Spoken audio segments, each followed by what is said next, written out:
ରେ ଯାଇଛନ୍ତି ଆଉ ଦୁଇ ଜଣ କୌଣସି ଇଞ୍ଜୁରୀ ନେଇକରି ସେମାନେ ଯାଇଛନ୍ତି ବୋଲି ଯାହା ଲୋକମାନେ କହୁଛନ୍ତି, କିନ୍ତୁ ସେ ବିଷୟରେ ସଠିକ୍ ତଥ୍ୟ ଆମ ପାଖରେ ନାହିଁ। ଆଉ କିନ୍ତୁ ବର୍ତ୍ତମାନ ରେସ୍କ୍ୟୁ ଅପରେସନ୍ ଚାଲିଛି ଏବଂ ରେସ୍କ୍ୟୁ ଅପରେସନ୍ ଆମ୍ବୁଲାନ୍ସ ମଧ୍ୟ ଆମ ପାଖରେ ରହିଛି।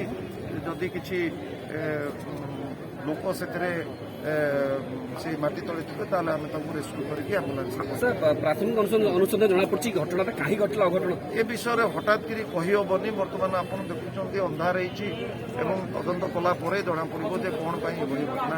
ନିର୍ମାଣ କାର୍ଯ୍ୟ ଠିକ୍ ଥିଲା, ସେଥିରେ ତ୍ରୁଟି ଥିଲା ଭାବୁଛନ୍ତି? ନିଶ୍ଚିତ ଭାବରେ ଆପଣ ଦେଖିଥିବେ ଯେ ସୁନ୍ଦର ଭାବରେ ଆମର ତାଳଦଣ୍ଡା କେନାଲ ଆଉ ତାର କେନାଲ ରୋଡ୍ ଆଉ ତାର କାର୍ଯ୍ୟକ୍ରମ ହେଇଛି ରାଣୀହାଟ ପର୍ଯ୍ୟନ୍ତ। ସେଥିପାଇଁ ଏଇଭଳି ଛକ ବଜାର ପୋଲ ପାଖରେ ଯେଉଁଟାକି ବହୁତ ପୁରୁଣା ପୋଲ ଏବଂ ସେଠି ମାଟି ଧସିଛି କାହିଁକି ସେ ବିଷୟରେ ଟିକେ ଏବଂ କ'ଣ ପାଇଁ ଘଟଣା ଘଟିଲା ସେ ବିଷୟରେ ନିଶ୍ଚିତ ଭାବରେ ଜଣେ ବ୍ୟକ୍ତି ଆମ୍ବୁଲାନ୍ସରେ ଯାଇଛନ୍ତି ଏବଂ ଆଉ ଦୁଇ ଜଣ ସେଥିରେ କିଛି କ୍ଷତ ଆଂଶିକ ଭାବରେ କ୍ଷତ ବିକ୍ଷତ ହେଇଛନ୍ତି ବୋଲି ଲୋକମାନେ କହୁଛନ୍ତି, କିନ୍ତୁ ସେଇଟା ଆମ ପାଖରେ ସଠିକ୍ ଖବର ନାହିଁ।